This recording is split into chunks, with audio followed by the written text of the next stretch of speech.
comprendre புரிந்து கொள்ளுதல். Je comprends la leçon. எனக்கு பாடம் புரிகிறது.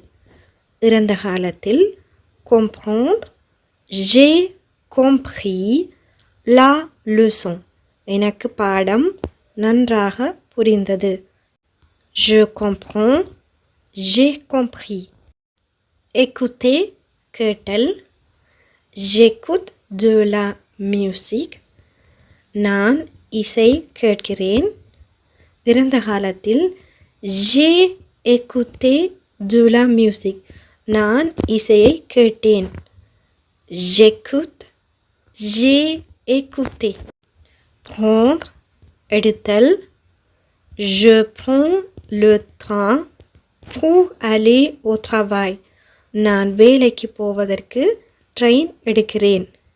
இறந்த காலத்தில் கூறுவதானால் j'ai pris le train pour aller au travail. நான் வேலைக்கு போவதற்கு ட்ரெயின் எடுத்தேன்.